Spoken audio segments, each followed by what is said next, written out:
It's safe to say dry cleaners made you a multimillionaire.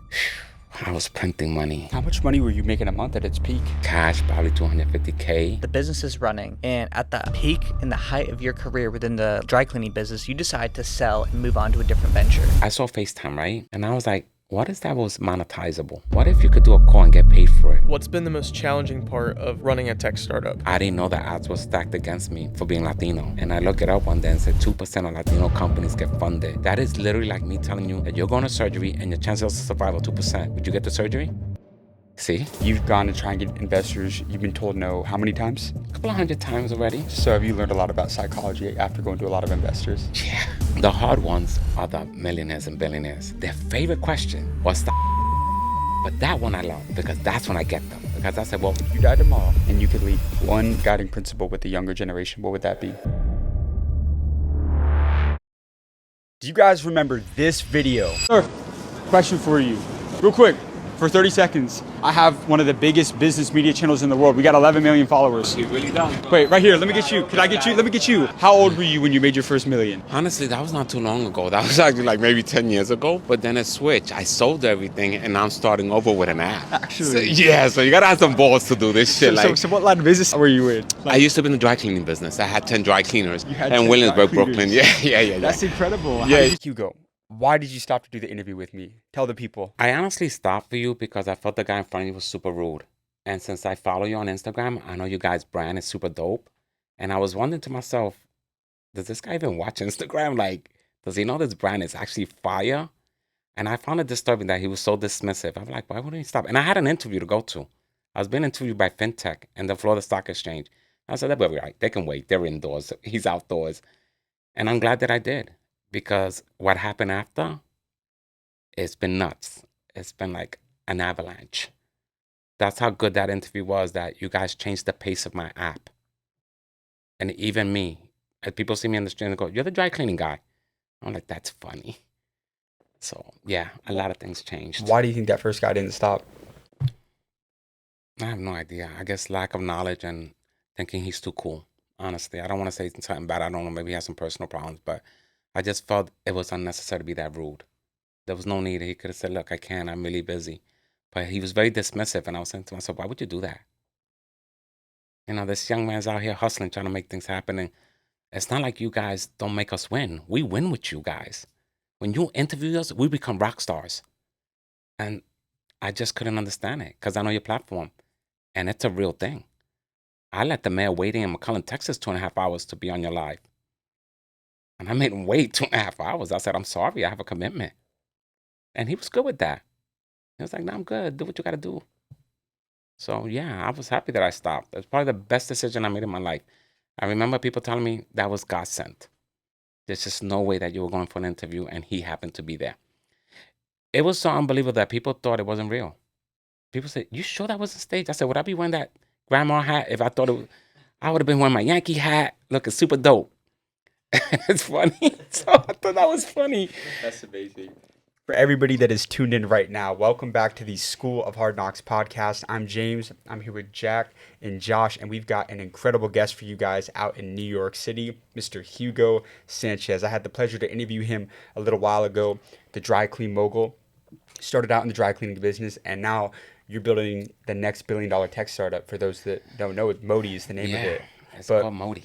I want to take us back. I want to kind of set the tone here. The day that you opened up your first dry cleaning business, the first dry cleaner, why did you decide that to be the business that you started before building your empire? So that's funny, right? I was a developer. Real estate. Yeah, I was a developer doing restorations, all building with cast iron, trying to get these buildings to be platinum certified or gold certified by using 50% of the products that it had, the regular joists, refurbishing the floors. But I had to wear suits. My company required me to wear suits.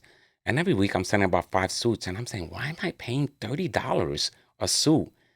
So I'm in Costco's one day with my wife shopping. And I run in, not to the owner, but to one of the pressers. And I say, hey, Danny, let me ask you a question. I goes, I'm not trying to, but what does it actually cost to clean a suit? He goes, oh, it's about $1 for the vest and $1 for the pants. I said, then why the hell am I paying $30? He goes, that's pretty much it. He goes, I get 80 cents a piece. That means when it comes out the perk machine, he gets 40 cents an item to press it on the presser. So figure these machines do 75 pounds to 80 pounds. You could get a machine that does 100 pounds. He's only getting paid 80 cents. It might be more now. It might be $1 something. But he's going to pay 80 cents to put the press to a hanger. And I'm paying $30. You do the math. My man just started running wild. I was like, I'm in the wrong business. So I told him, hey, Danny, I'll give you 15% of a business. Find me a company that has all the equipment, a dry cleaners that has all the equipment pre-existing, already functioning. I'll buy it out cash because I had the money. He found me one in 2 weeks in Bushwick in Brooklyn. I said, I'm in. I went in told the lady, listen, I know you want out. You want to retire. I want to keep everybody because I need them to educate me how this works. As I was starting the business, I realized that the community wasn't enough. It wasn't sustainable. But now I live on the other side. I live in Williamsburg in the doorman building. Every week, I see the doorman every day put 30, 40 bags out. There's people's laundry in the building. And they're sending mobility to a cleaners. I'm like, wait, why don't I have that contract? So I spoke to the resident manager. I said, I'll do the dry clean for free for the doorman if you let me put my bags in here. And I don't want to take nobody's business. If they have a bad experience with the cleaners, can I get recommended since I live in the building? One building went up to 2, 2 went up to 10. It jumped 80%. Then I had all the buildings calling me, yo, you do same to say, and you do the doorman for free? I'm like, yeah. You put my bags in there, I do the doorman's uniform for free. Cost me 80 cents. Now I have access to a building that has 400 apartments. It was a simple math for me. I needed the location. It doesn't matter if the community wasn't enough to sustain it. I could step out of the community and get doorman buildings. Because even though everybody has a washer and dryer, you can't put your suit in water. It has to be done in this chemical called perk. It's like an oil. So I already knew the numbers were there. $30 to them was nothing. They're out the country half the time. They come back, they give you the whole briefcase. I want everything clean. I mean, there's socks in here. Clean it. I said, okay, but you're paying $18 for a pair of socks. That's pretty insane. So I knew it was a good business, and it was a really good business. It's just really hard. It's a really hard business. It's hard work. And sometimes you have to close your cleaners. Let's say you can't put air conditioning in dry cleaners because of the perspiration of so if the wall starts sweating, then the clothes get wet. You can't do that. So you can only put roof vents just to push the heat out. And sometimes it can get 105 degrees in there. So there's some laws, anything over 100, you got to close down. So you got to be prepared for that. When you're in there, it's like putting your face in an oven. So you bought the business for $40,000, correct? Yeah. What were some of those initial challenges of getting that business off the ground? So the business was off the ground, but it was just making it. It was making the rent and making the payroll. And I'm like, this is not scalable. I was like, why is it that the community is not even coming to drop the stuff off? Because the square footage was there. All the equipment, a unipress is a shirt machine. Perk machine, 5 pressing machines, and 4 washers and 4 dryers. Because believe it or not, and this is the craziest thing, people take their button-down shirts, unless they're black, dark brown, they go in water. And a wash and press means it comes out wet, and it goes in a machine that has these metal plates, and it presses your shirt. So that costs 40 cents. Because you could put like 200 shirts in a big washer. And then the machine does all the heavy lifting. It does the cuffs, it's called the cuff and collar, and then a body plate to drive the machine to the hanger. The average person, let's say it takes a minute, can knock off anywhere between 60 to 80 shirts an hour, put an 8-hour shift. You're knocking off 500-600 shirts that you're doing for $1.99. Yeah, the numbers are there. There's a really good book called The Go-Giver, and in the book it basically describes the mentality of like, hey, if I provide value to somebody else first, then it will help me win in sales and business. And it seems that you've had this mentality throughout, even when you first started in the dry cleaning space, where you're like, hey, I'll do the doorman for free. If somebody has a bad experience, let me do their laundry for free, and I'll do their dry cleaning for free. And even with the interaction with James, with the interview, it was just like, man, this guy blew him off. Let me do the interview for him. And it comes around tenfold. 100%. In business. Like, where have you developed that? Because I feel like there's That was a great question. there's so many people out there that are so entitled, saying just like, man, like, what, I should have so many more sales, things like that. But they don't they don't take the initiative to go out and show the world the value that they're willing to provide, and really, where did you develop that? So think about this, right? My mother was a hairstylist. She didn't have this extravagant job. My father was a carpenter. That's why I wound up in the project managing buildings, right? So that's where my career come from, watching my father. But my mother was a hairstylist, and a hairstylist is a therapist. They sit out there and listen to shit all day while they're getting their hair done. But I understood the value of doing something, and not something for something, just doing something, or being of service. Think about this. If I know that whole outfit only cost me 60 cents to clean, why can't I do it for free? It's 60 cents. Water bottle costs more these days. Fiji costs like $3 a bottle of water. So I believe that if you do something, and my mentor told me that, and I had a hard time understanding when he said, if you were 1,000 no's away from the yes you needed, how quick would you get those no's? So being of service is simple. These people believe that everybody's transactional these days, and that worries me. If I do this, what do I get? How about you just do it? Because you can. So I believe that my phone has 3,000 numbers. And if there's somebody there that you need to speak to, I'm going to get you on that call. Because being of service is what man does. If you look at way back, forget what the world we live in now. Let's go back 100 years, 200 years. One farmer did corn, the other had cattle, they had to barter. There was no exchange. There was an exchange of food to get through the winter. They were of service to each other. They relied on each other to survive. And I think man is forgetting that we have to be of service to each other. And it costs nothing to be kind to you. It costs me nothing. So when I said I'm going to do that to James, I was like, what the fuck is wrong with you? This young man's house freezing outside, and he's all day trying to make you look like a fucking rock star. And you're going to conduct yourself like that? That's unacceptable to me. No. I'm of service. And if you ask me to help you, it costs me nothing to help you. It's like when you ask your friends, I'm moving to a new place, and you get 5 or 6 of your friends to help bring everything down. There's no paying them. Those are your boys. Help me get my shit down and get me to my next place. Maybe we'll get a box of pizza if I have enough. And I think we've forgotten that. I honestly believe that we've forgotten to be kind to each other. And that actually bothers me a lot. You mentioned that your mother was a hairstylist, your dad was a carpenter, so you didn't come from tremendous amounts of wealth growing up. Man, we barely made it. Barely made it. My mother used to be on her feet sometimes 14, 16 hours a day. And it was just enough to get enough rice and beans and a fried egg on a plate. When you don't come from nothing, you're not really disappointed in things because you understand what it's not to have.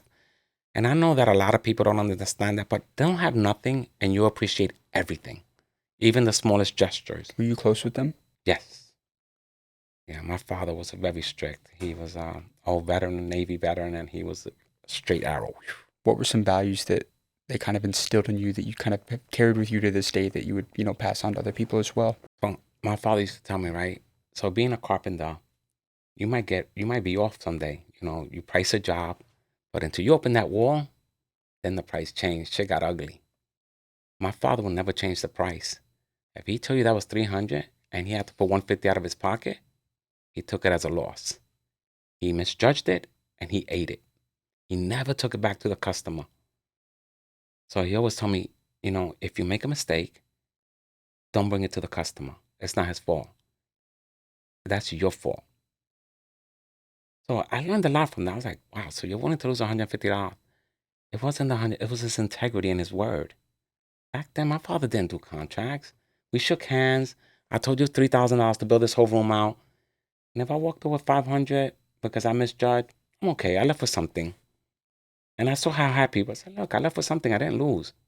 I was like, okay, maybe that's something to learn. Like, if you make the mistake, don't push it on the customer.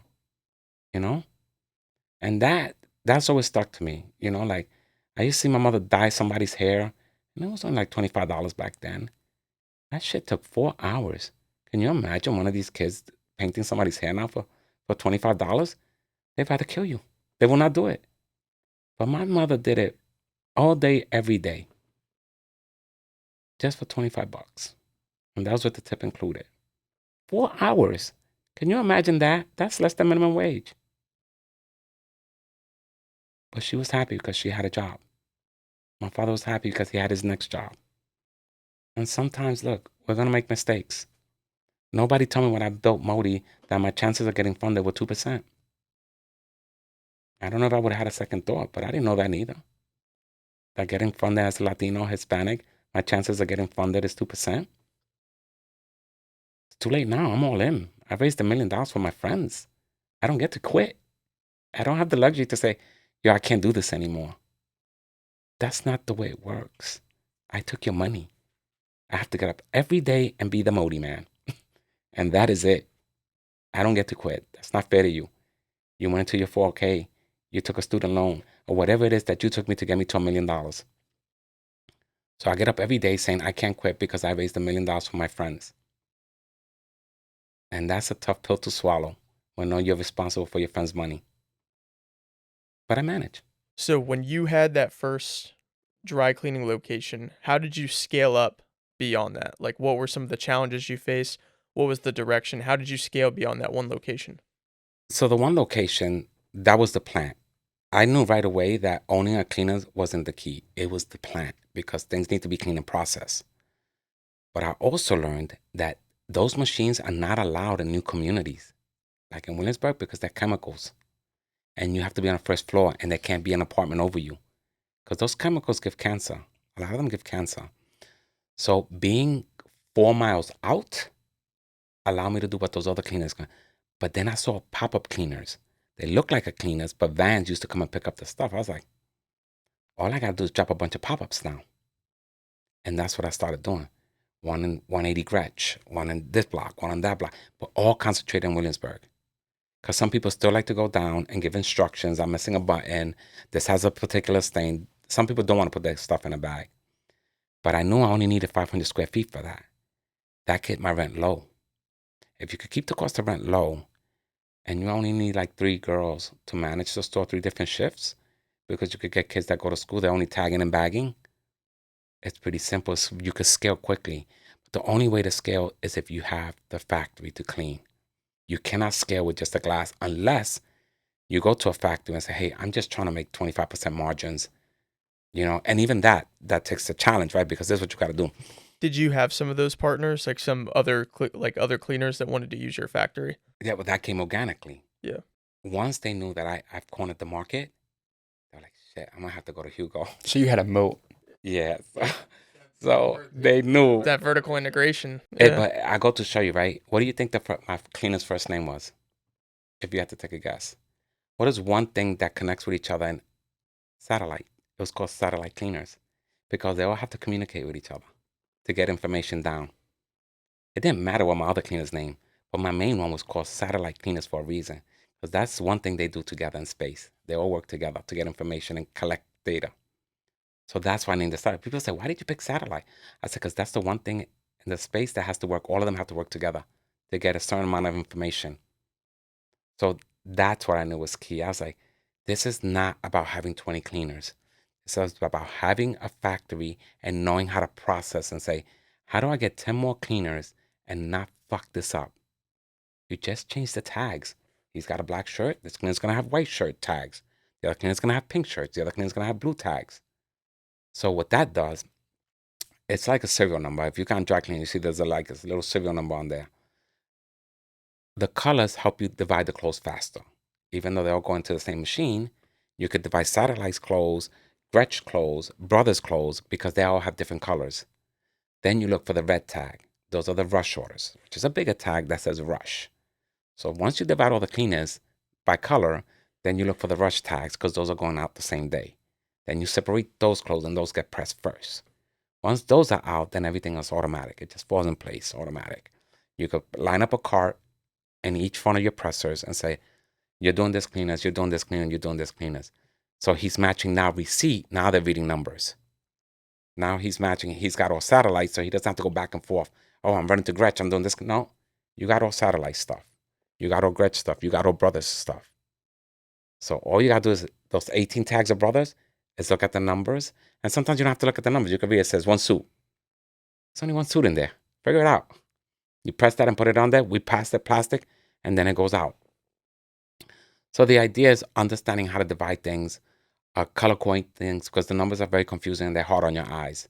So for me, I realized that changing the colors on every cleaners made things simplified, super easy. So that's how I found the win. How much money were you making a month at its peak? I was printing money. I'm not gonna Profit. lie to you. Profit. Cash probably 250K. And profit a month?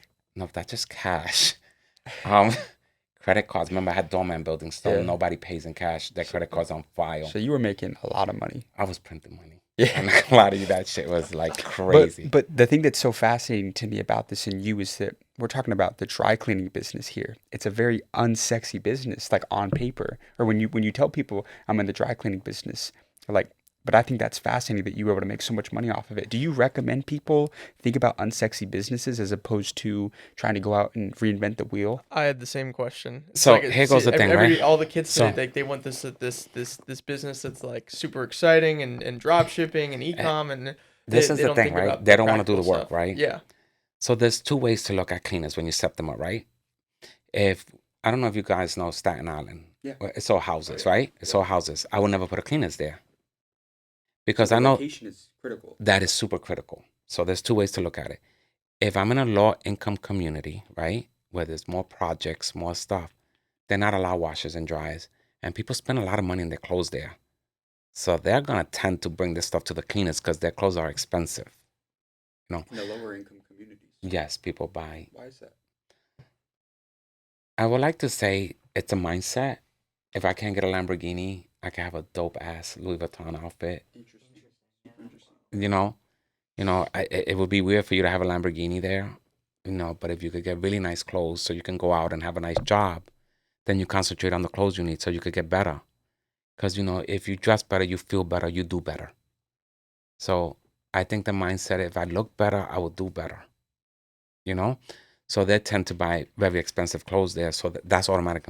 But when you look at a middle class neighborhood, right? They only go to church on Sundays, a baby shower every 2 years, maybe a birthday party, and they have a wash and dry in their basement by the garage. They're not really gonna do dry cleaning. So it's kind of tricky there. But you go to a neighborhood that's flooded with buildings, they don't have wash and dryers. So they're gonna either go to the laundromat, weigh by the pound, or do it themselves on a Sunday. But all their good shit, that's going to the cleaners. You better believe that. So the population of where you put your cleaners is super important. When I go buy cleaners, the first thing I do is walk 5 blocks in every direction. You know why 5 blocks? Because I know you're not going to carry your clothes more than 5 blocks in your hand. You're going to get tired. So I walk like a cross. 5 blocks this way, 5 blocks this way, 5 blocks this way. And if there's a cleaners on the block, the first thing I go in is let me get a price sheet. And you're already lost. Because I don't really need the price sheet. I know I could beat you because I got the factory. So chances are you either team up with me or you're out. It's safe to say dry cleaners made you a multimillionaire. Maybe $1 million. I won't say multi. I mean, that's a number that I don't even know what multi means, like where you have to be at to be a multimillionaire. But I would say if you're willing to put the work, you can make a good living out of dry cleaning. But it's a lot of work. And you lose somebody's shit, they flip the fuck out. They'll tell you that shirt is their life. They couldn't sleep losing that shirt. It gets crazy. But the thing is, understand the customer. Put the name brand of the shirt inside the system. Scan the QR code on the shirt. Because if you lose it, you want to be able to replace it and then give them a credit for like $40, $50. Which is really like $3, bro. It really is $3 worth of dry cleaning. Give them a good credit. Tell them that you ordered a new shirt. That you ever get to skew. And the reality is that shirt probably is $10 now. So be responsible and take responsibility for fucking up somebody's shirt. Sometimes the machines are a little tough and they can rip a shirt apart. But the idea is tell the customer that you ordered a new one and you also gave them a credit. They just relaxed after that. Like, okay, this is cool. Dry clean customers are tough, bro. They're super tough on you. They want you to save a shirt that's unsavable. And sometimes you got to tell them the truth. Like, look, I can't take it because if it breaks. And I think a lot of people don't read the ticket. It says I only have to pay you 10 times what you paid. So if you paid $3, I only got to give you $30. And they're like, oh, that shirt cost me $200. I get that, but I only charge you $3 to clean it. And the rules are the rules. I only got to give you $30. So I try not to stick to that because people just get super offended. I'd rather just replace the fucking shirt. I don't want to lose a customer over a shirt, But the idea is, yeah, you have to find the right block. And the best blocks that I found are blocks that have a lot of buildings, not houses. To me, I wouldn't do a block that has houses. I don't see the win. But a building that has 30 apartments, 40 apartments, to me, that's a score. So yeah, You have to be a little smart about this and understand what dry cleaning is. And you don't have to be a scientist, but be practical. If there's only houses on this block, why would they go to the cleaners if not more than once a month? Your background's in real estate development, and then you moved into a really although maybe boring business, it seems like there's a lot of logistics behind actually making a successful dry cleaning business work. When you're going about acquiring new locations and new storefronts or even the factory, when you're making the acquisition, are you getting the team that's running the actual business, or are you having to replace the entire operation within there? So here goes what gets interesting, right? If you buy a cleaner to a pre-existing team inside, they're the ones that help educate you. They'll tell you what the price points are, where the losses are, how much a hanger costs, how much the wrap, that little wrap they put on that you can't open when they give you 10 pieces, you're like, you can't open this shit. They'll tell you down to the clips of the sleeves that they cost a penny. Owning the factory, you get to set the pace of the pricing. So just because I have $30 on this block, and Bushwick, it might be only $18. It's more community based of you having access, right? Because my rent on a 500 square foot in Bushwick is maybe only 1,500, but in Williamsburg it's 8,000. You understand? That's the difference. That if I'm in Williamsburg, I might pay 8,000 for that same 500 square feet, but I'm guaranteed about $1,000 a day in collecting clothes. That's still 30,000 a month. That's fascinating. So you get to dictate the prices because you own not only the storefront, but you also own the delivery as well, the Yeah, factory. exactly. And there's two types of deliveries, right? You want to do your first delivery at 7 in the morning. Not delivery, pickup. You want to pick up at 7 in the morning because those are going to go back by 5 o'clock. Your second pickup, which people that wake up later and work from home, they drop their bag around noon when they go get coffee and stuff. Do a second pickup around 12. That allows you to get everybody because those clothes are going out in the morning. So you constantly look like you're under 24 hours. Even if you're not, you feel like you only have 24-hour dry cleaners. So the two pickups are important because you don't want to leave that and then double down by the next day. It'll be crazy for you, unmanageable. So it seems like in order, you pretty much, when you were purchasing these businesses, you were keeping the team if possible because they are the ones helping educate you on how to be successful in that market. Yeah, I would get new people to manage store. That's easy. I mean, tagging and bagging, you could get anybody. But the hardcore pressers and the people that run the factory, they're unreplaceable. I'm not gonna joke to you. They're the squad. They're the Yankees when it comes to this stuff. They get it. They get the cost of operation. They understand breaking the baskets down. They understand what needs to go first. There's a lot of logistics when you're doing 12, 13 cleaners at one time and then another 10 that don't belong to you. Because you have 22 cleaners happening in real time. And so here goes the thing, right? Your 12 cleaners, you own them, right? So you can say when the deliveries come. But that other 10, I have to negotiate with him and say, can you pick up at 6 o'clock this evening? Can you pick up at 4? Can you pick up by 2? You don't have a lot. Can you pick up by 2 so I could get the bar? The bar is where you hang all the clothes. So then there's negotiating with the store owners because you can't deliver and pick up for them. There's no way. That's not sustainable. You have to run your 12 cleaners, your own vans. They have to drop off and pick up. So logistically, if you're trying to say that you're going to go buy their cleaners and pick up, you're probably going to fail. And how many locations did you end up scaling up to? I was able to do like 10 pop-ups. And so you get to 10 pop-ups, the business is running, and at the peak in the height of your career within the dry cleaning business, you decide to sell and move on to a different venture. Yeah. Why? I just had a vision. I saw technology moving at a real fast pace, but I saw FaceTime, right? And FaceTime became so fascinating to me. When you're on FaceTime, it creates such a connection between you and people. It feels like you're in the room, right? When you're on FaceTime with somebody that you love or a friend or something, right? It's super cool. And I was like, what if that was monetizable? What if you could do a call and get paid for it? What if you could, leave a review and even. And then I spoke to Jeff and Kevin and about the idea. And I said, look, I wanted to sell everything. I believe that you guys can build something and we'll all become equal partners. And then what really got me there, as we was building the product and these ideas, Jeff, my CTOs, he's a rock star. Like this guy built 80% of this code himself right here. So my app is not built in another country. It's built right here in Brooklyn.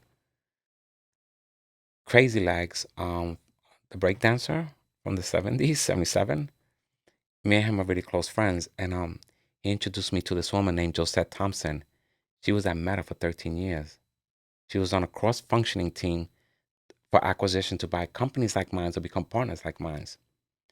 So when the app was ready, I showed it to him. We got on a call, and she told me, I would leave Meta to come your COO because I believe that Facebook would buy this app once it's up and running completely. That sealed the deal for me. Then she got me on a call with Orrick Harrington, one of the biggest tech company law firm in the world. And she said, look, I could get you on a call because I know the CEO and founder, Mitchell Zuckley, but I can't guarantee they're going to represent. We're too small. So she said, you're going to have to sell this thing when you get on the phone. I got on the phone with Mitch, and I told him what my vision is and what I think Modi could be, right? And he says, don't take this the wrong way, Hugo, but this is like a professional OnlyFans. And I said, I'm not offended to that. That's $1 billion company. I'm not offended if that's how you see it. He says, we can actually use this in this law firm. He said, yeah, we're going to represent you. So those two conversations told me that I was in the right path. The only thing I wasn't prepared is to understand that Latinos, 2% of us get funded or less. That to me is striking. And it's not, think about it. Let's check all the boxes here. I put my own money to build it. I raised $1 million. The app is on all platforms. I got a COO that's a rock star. I got a law firm that's a rocket. Why am I not funded? Because I'm Latino? Make that make sense to me. Why do you think that is? They just don't fund Latino tech companies. Can It's you also, less than can you also 2%. explain how much you put $1 million of your own money into Yeah, the I sold company? everything. I even sold the car. So you raised $1 million, you put $1 million in, and it still is. But that's to get the platform fully built out, get it functioning. There's no breakdowns. There's none of that. And, and sustaining it. But the reality is, and also getting the people on the app. Just imagine this. You guys have a great company, right? You probably have one of the most successful podcasts I've ever seen. You're like rock stars to this. Imagine me calling you guys and say, hey, James, I would like your team to also have an account on Modi. Because I believe you guys are rock stars, right? It's not easy to tell a merchant to move his consulting from Zoom and say, hey, come to Modi because it's better and you get paid directly. We've had over 14,000 downloads, and I've done them one by one.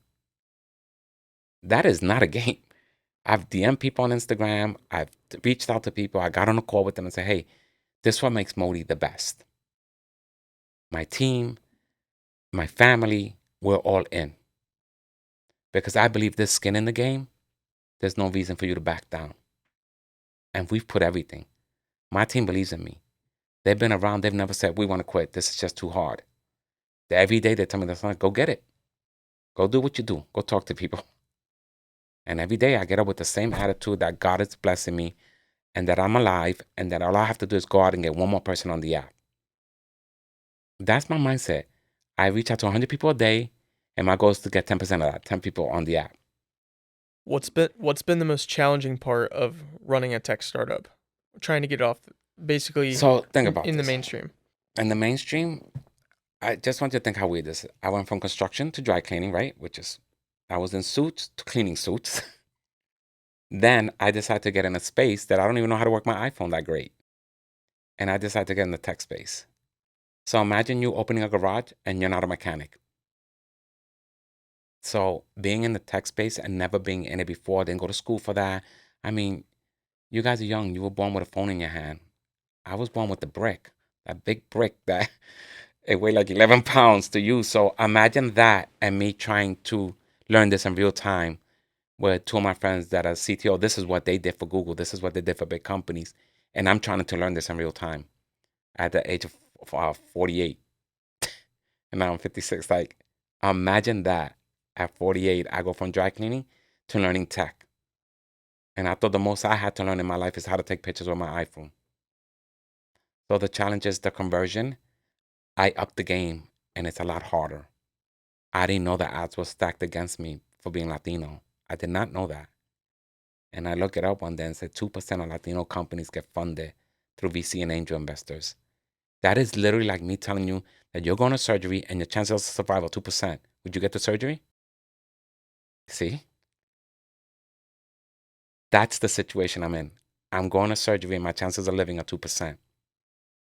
And the only thing I got is my family and my investors that tell me, we're going to be outside this room while you're going through your surgery. Don't worry about it. That's what it feels like to me, that I'm having open heart surgery, and I don't want to let them down. So, one of the most common things that I've noticed in successful people is their ability to persist beyond the no, right? A lot of entrepreneurs, they'll get told no a couple times and then they get discouraged. Oh, this isn't for me. You've gone to try and get investors. You've been told no how many times? A couple of 100 times already. Yeah. But yeah, you know that yes is out there. You mentioned that the advice you got that you're 1,000 no's. What if you're 1,000 no's away from that one yes? What's your mindset when you get rejection? Is it how do you stay grounded and focused on the end goal? So it's like we go bid for a job when I was in construction, right? And there's 15 people bidding for this job, and I don't hear back. I mean, somebody underbidded the job and got it. But I know that sheetrock costs $10 a sheet. I know they need 40 boards. I know that the guy's charging me about $15 a board while he lays it up. I know the cost. I can't do it for under that because I'm going to fail. I know the numbers. I'm not stupid. So I'd rather lose the job. So me getting a no, all I evaluate, what did I say that turned this investor off? What could I have done better? And every investor is different. So this is where it gets tricky, right? I go to you as an investor, right? And I had this big pitch. It's ready. I'm going to tell you how great Modi is. And I walk in the room and you're like, look, I understand what video is. Just give me the numbers. Now I'm off balance.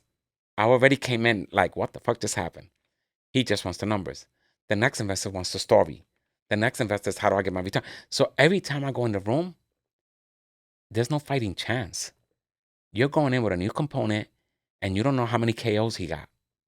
This is like not seeing the scorecard of your past when I go in that room.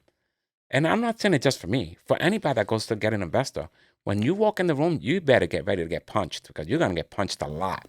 So to me, What are some of those conversations like? Seems like you got to know you got to be able to read people very well. Fast. You like have less than extremely 3.5 fast. seconds. Yeah. When you walk in that room, even what he's wearing tells you what you're going to know. So have you learned a lot about psychology after going to a lot of investors? Yeah. Give us some game right here. So- What did you learn about people? So there's the relaxed investor, right? He'll come with a zipper shirt, 3 buttons, and he'll have a book out, and he'll barely look at you because he don't want you to see if you got his attention. Then you have to pull his eyes up, and that becomes a challenge because he's not letting you try to read him. So you're giving him the numbers. We charge 15%. This is how we make money. If we got 100,000 users, we're looking at about $300 million return. And then you get an investor.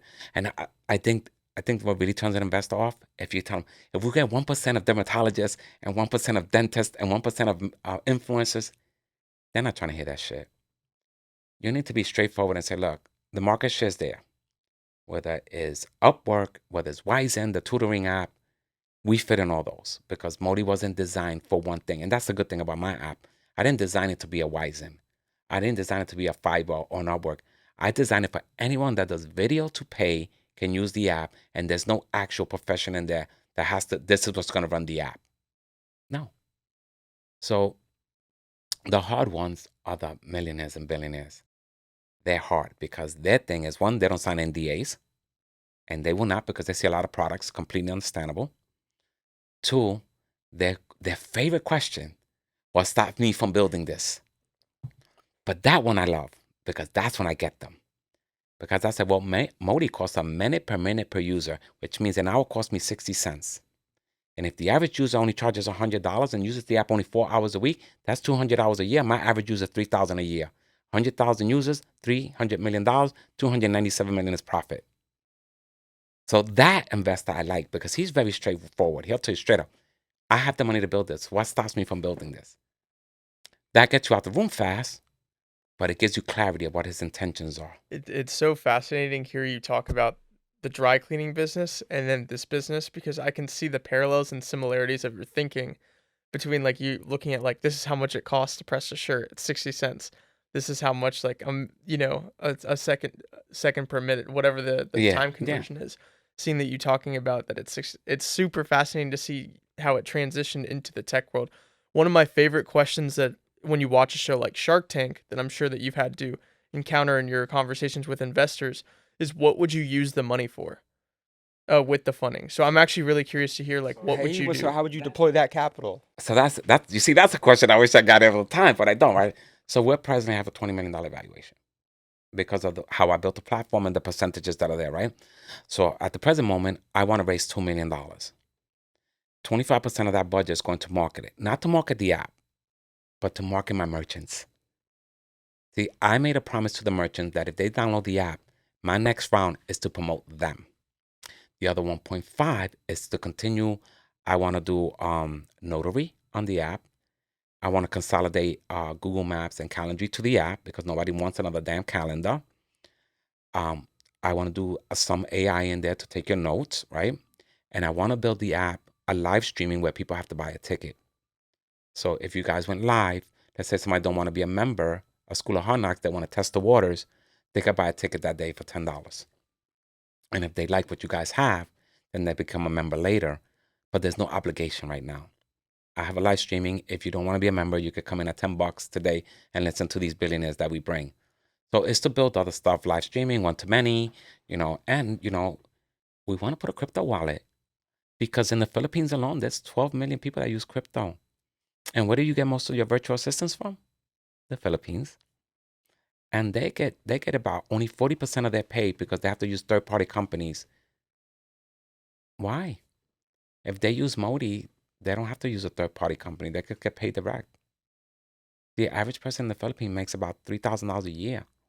With Modi, they'd be around $12,000. That would change their life. So I level the playing field. They will be done. Any other company that's doing that bullshit is over. They might as well shut the doors down. Because it's just like the dry cleaner. I'm shutting them down on price point. When I asked you the best, I think, sales advice that you ever received, you mentioned a piece of advice you got from David Meltzer, which is be more interested than interesting. How do you apply that when you're going to sell yourself to an investor? I want to know about them first. It is important to understand the person you're in front. So if I can't find nothing to read up on you, how you invested, I want to get to know you first. What are those questions like to get to know them? It's really hard. It depends the investor. Like the guy in the suit, you have to read about him because you're not going to know. And he's going to play a whole different game with you. His game is always, I can build it. So with him, it's all about margins. So you want to get him excited on the margins and the way you make money. That's the way you get a big investor. A big investor with big suits and I can do this on my own. It's all about the margins with them. They don't care if this thing can walk on the moon. How do I get return? How are we going IPO or we're selling? Those are the three things you want to know. How do I get my money? Are we going IPO or are we selling this thing? Three things. And if you can't read that in the room, you're out.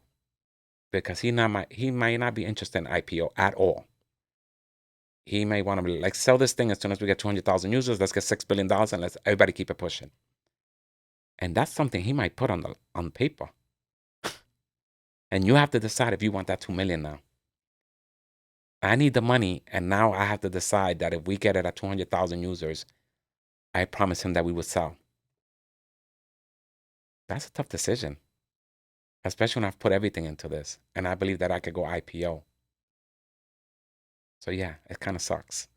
So I've learned a lot of things with David, right? As like I told you, said, always listen first, right? Because if I go in that room trying to oversell you, you get turned off. So it's better to listen to the questions you have and not walk away from those and be like, no, but this, you ain't trying to hear that shit. They focus to the questions that are asking you. Don't walk around them and be honest. Can you build it? You probably can. You're rich. Chances are you could build it. Can you get it to what I got it? Probably not, because a lot of my tech is built here in the United States. So you're never going to get your hands on it. So listen to the questions that you're being asked and don't dance around them.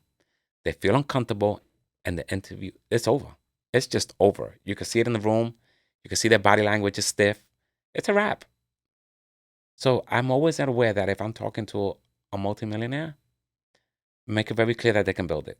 I get it. You got the money to build it. But do you want to build something that's already built? Do you want to build something that has tremendous margin? You think that Wizen is going to come down from 25% to 15 now to be competitive with me? You think Fiverr, Upwork? No. They collect data. So they cannot. They don't record directly to the phone. Mine does, which means they have to go to a cloud. That's costly. So why would you want to build the wheel that's already done? So that's my angle. You want to build it when it's already built, make that make sense. So In our initial interview with you, you had said basically in one of the questions that James had asked, don't do goofy shit. Talking about like people they're, wanting to go buy a Lamborghini and all these fancy yeah, things. What did you mean by that? I think when you raise money, right, there's this sense of relief, right? I haven't got there yet, so I don't know what the relief is gonna be like, right? But I think you get comfortable, right? Once you raise you get to have a salary, right? Which is cool. Like whatever my salary becomes, it becomes something cool. Don't get comfortable because you have to raise again. You have to raise again.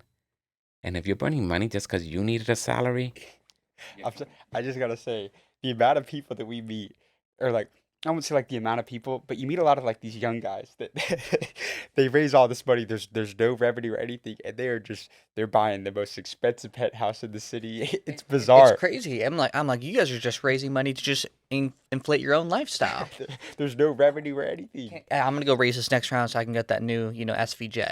and this is what's crazy, right? And so think about that. I don't get the luxury to do that. And knowing that my chances are only 2% of raising capital as a Latino, I definitely can't give myself a salary until we're profitable. So my back's on the wall like 3 different times for 3 different, and I have a fully built app on all platforms. So imagine the struggle that I gotta go through. So no, I don't touch my investors' money. I don't get paid. I just don't do it because I know that I'm gonna be judged heavier.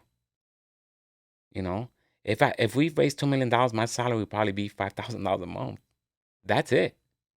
I don't get to have a $25,000 a month salary. It's only $2 million. That's not possible. It's not sustainable to pay me 20 grand a month. That's $250,000 in 12 months. That could go in marketing. Why would I do that? So no, I don't. I drive a Kia. I love my Kia. Works just fine. There's no problems with it. So I don't do that. I believe that the investor's money is important, and when you get it, you need to understand that as a gift. Somebody's trusting you. You can't betray somebody's trust, man. I think that's just like a general flaw within a lot of entrepreneurs in general is they make some money, whether that's through investors or just through their own business efforts. And they're like, oh, I'm going to go inflate my life. So I'm going to go buy, that new apartment, that new car, and pretty much just like elevate my lifestyle instead of when you could reinvest that money and continue to grow the company and make more money over time. And one of the things I'm curious about for you is, your background's in real estate development, then the dry cleaning business, and now you're in tech. You probably have some investors being like, "What the heck do you know about tech?" So what skills have transferred over from those industries into the tech world? So from the dry cleaners, the numbers, understanding the margins. From the dry cleaners, I got the numbers. And for construction, the same thing, right? Cost of building out something, where it becomes profitable and when it doesn't become profitable. And knowing how to walk away from a job because it's not profitable, right? So knowing that the cleaners had like a 30% markup, 50% markup, 80% markup, I'm like, I look at Wizen, I look at things and they're charging 25%. And I'm saying, why are they charging so much when I got Modi to run for 60 cents an hour per user? Why are they charging 25%? And on top of that, they're collecting your data, so they're getting other money. And they don't pay you out the same day, they pay you bi-weekly. So that means they're getting the interest on that money. So to me, it's all about the numbers, right? If it doesn't make money, it doesn't matter how good the app is, right? I make a tremendous amount of money at 15%. What's the problem? So it's all about the numbers. Look, it's not just having a great app. That's just not it. Investors need to make money. And my investors, fortunately, have been my friends. My friends have been my investors. I haven't got an angel investor or a venture capital. I raise money with 29 of my friends. That said, I'll put 50K, I'll put 100K. I'm with it. I believe in you. So I don't know the experience of an angel investor or a VC, venture capital, because they are quicker to say no. And it's not because the app is not amazing and the margins are not there. It's because Latino CEOs and founders have a 2% chance of raising money. That is it. I don't come from Silicon Valley, so I don't have a name brand. I was a construction worker. I was a project manager. I was a dry cleaning guy. So to them, maybe that's the challenge. Maybe that's what bothers them. Like, how is he going to get to the next level? Well, I don't know. I got my CEO from Facebook. My law firm represents Meta. So it seems like relationships have been very important for you. It's the most important thing, especially in tech. It is scary. You have to know the right people. You know how hard it is to convince an actor, or even David Meltzer. That guy lost 100 million and made it back. He has an incredible brand, and he says, "I'll be your partner. I believe in you." It's not easy to get partners like that. It's almost impossible. How'd you guys meet? That's funny. Um, there was a Forbes event, and this was years ago. This is about 6 years ago, and David was there. He was one of the hosts that was invited. This is probably recently after you started the app. It was like an MVP. It was really raw, and it was Eric Thomas. They had all the big hitters, and one of my homegirls had a ticket, and I was like, "Listen, I'm gonna need that ticket. You're going to waste your time. I have to meet this man that I've been following for a while." And David, I watched him for years on social media. Social media wasn't even nowhere close to 600, 700,000 followers. When I first saw David, he must have had only like 150,000 followers. But I was so intrigued how kind he was with people on social media, like your brand, right? That I was like, I need to meet him. So I went over there in a hoodie, jeans. I was the only one dressed hood in there. Because my goal was just to speak to David. He was in a group of guys. And I said, "Hey, David, can I speak to you a minute? My name is Hugo. I have an app, and I would like to speak to you about it. I know tonight's not a good night. Is it possible that I can have a meeting with you?" He said, "Yeah, meet me tomorrow morning, 7 a.m. I'm working out of this building. I'm here in New York for 2 days. Talk about it." I went to his office. I was there 6:30. I sat down. I said, "Hey, I don't have experience in this, but I need somebody like you, to move the app once I get it going." And I told him my idea, and his lawyer was in the room at the time. He said, "I would love to be your partner." And that was it. He just told me yes. And one conversation. Sometimes that 2% is 100%. Depends who you look at and who you're talking to. And that's the challenge, right? David believed in me in day one. My friends believe in me, and every day they call me. And I have some Christian sisters that call me and pray for me every day. I have investors that call for me every day and tell, "You good mentally?" I'm like, "Yeah, I'm good." They said, "It's tough." I was like, "Yeah, it's a lot tougher than I thought. I might have misjudged this a little bit." But none of my investors are like, "What the fuck?" They're like, "You're going to get it. You're closer." So I think my investors being supportive helps me mentally a lot, because I would freak out if my investors were unhappy, you know?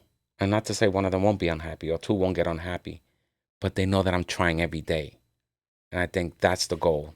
They know I'm not out there buying jewelry or that I took the money to do this. They know I'm not. I'm just not that type of guy, you know? So I think my credibility is strong in my community, and my investors believe in me. And more than that, my team believes in me. Because at any time, they could have went back to Google and said, "Look, bro, I got $250,000 at Google. I can't do this." They haven't. I wanted to go deeper on that question I asked about the relationships. I feel like everybody, talks about relationships are important. What are some things that you've done to nurture those relationships and really strengthen them? Because it's one thing to go to a networking event, right?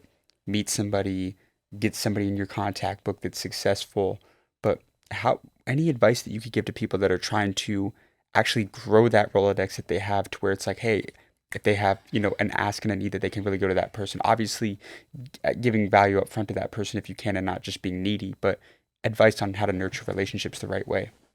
Be honest in your relationships. Honesty is key. Be there for the person that needs to call. If you think about it, 1.4 million men try to commit suicide, and 600,000 do commit suicide. Are you willing to pick up the phone at 3 in the morning, get out of bed while your wife is sleeping, and go to the living room and talk to your friend when he's crying? Because he just can't take it no more. He hates his job. His wife hates him, or he thinks his wife hates him, and he's just fed up. Can you do that? Because I've done that at least 4 times a month of my whole life. I'm willing to pick up the phone. And sometimes we can't solve problems. But if we could just listen to somebody's problems, that shit helps, man. It really helps. And men struggle a lot. I'll give you a prime example, right? If this room was 4 women, right? And I was telling you, "Oh, my man cheated on me," and I start crying, these women would sympathize and start crying together. But with a man, if I tell you, "Yo, my wife cheated on me," "Don't worry, my wife got a good friend," I'm playing Xbox, call me later. We don't have no sympathy for each other. And that worries me. But I don't do that. I pick up the phone. And if you need to cry, I'm good with that. And sometimes I cry because I feel so bad that it hurts me. And they're like, why are you crying? I said, because I feel fucked up that you're crying on the phone and it's hurting me. I think understanding that men go through a lot and being able to be there for a man and being a real friend, not like being dismissive and being like, you'll be good, don't worry about it. Have you ever noticed that when you talk to a man and you ask him how he's doing, his answer is, I'm good. Is he really good? Do you really believe that? Because it's every man's answer. I'm good. He's not good. He's not good. Most are not. So the idea is to understand that at 56, I understand when you tell me you're good, I know you're not good. And I'm like, you're full of shit. Let's talk. What's bothering you? I make the time. I only work on Modi. So yeah, I got an hour a day to talk. If I got an hour on Instagram, I got an hour for you. If I got an hour for Facebook, I got an hour for you. If I got 2 hours to watch a movie that I really didn't like, then I definitely got 2 hours for you. But I definitely got time for you.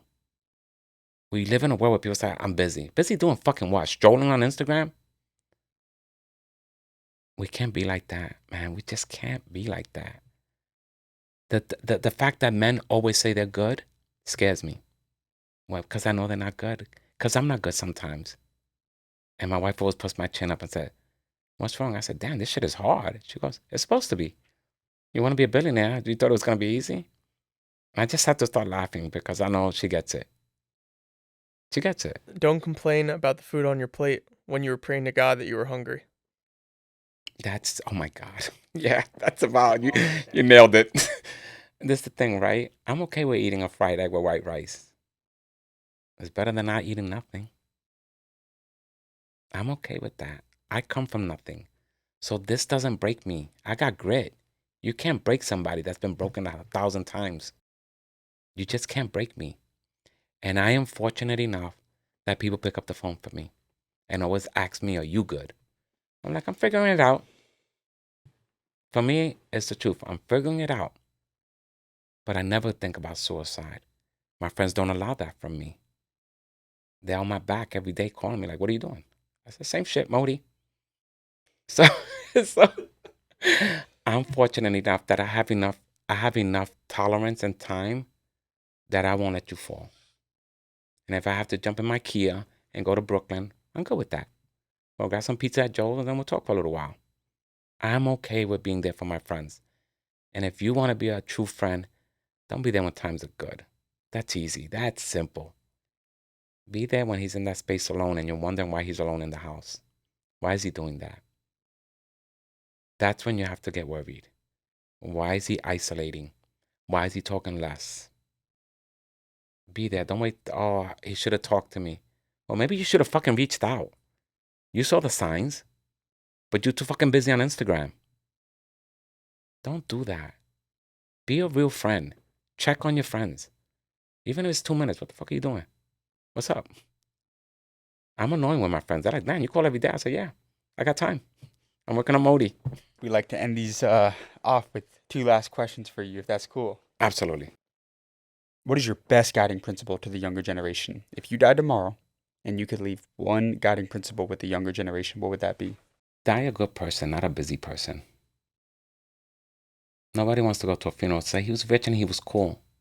Die a good person. It's a good way to die. You want people to say he was a good man or she was a good woman. So if I have to die, it's not about the money for me. I'm trying to build legacy for my family. But I want to die a good person. I want you to be able to say, man, he was a good man. I can live with that. I don't need a fancy tombstone. Just, I died a good person. Did I do enough to leave you say he was a good man? Did I do enough as a friend? I'm good with that, to be honest with you. A fancy tombstone, that's not going to cover it. I'm dead already. Doesn't matter. I can't see it, you know? And this honestly probably ties into what you just said, but if it was all said and done tomorrow, how do you want to be remembered? That I died a good man. That I changed my whole life and that I tried really hard to be there for people, even when things were tough on me. I still made the time for people, even when I was in my own space, in my own mind. I still figured out that I have to be there for you because you're my friend and you might need me a little more than I need myself. Everybody, thank you for tuning in to this episode of Hard Knocks Podcast with the legendary Hugo Sánchez. For everybody that's watching right now, be sure to like and subscribe for amazing content we've got coming every week with the most successful business owners and the most fascinating people in the entire world. And do yourselves a favor, go down to the link in the description of this video. I need you to do two things.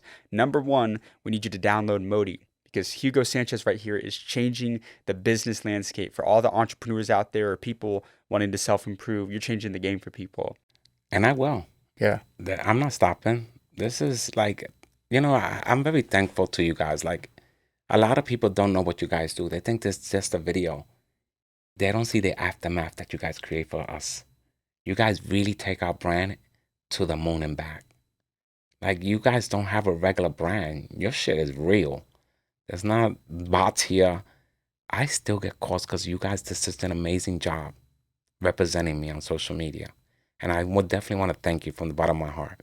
I really do, because you guys made it easy for me to win. We appreciate you, man. Yeah. We appreciate you. Everybody, download Modi today. And also, we got another link in there. It's the link to the #1 community for business owners in the world, where we give you guys direct access to the 7, 8, 9, and even 10-figure entrepreneurs we interview, where you guys can ask your questions directly to entrepreneurs just like Hugo and the thousands of other millionaires and billionaires that we interview every single week. So we can't wait to see you on the inside of the community. With that being said, we'll see you in the next video.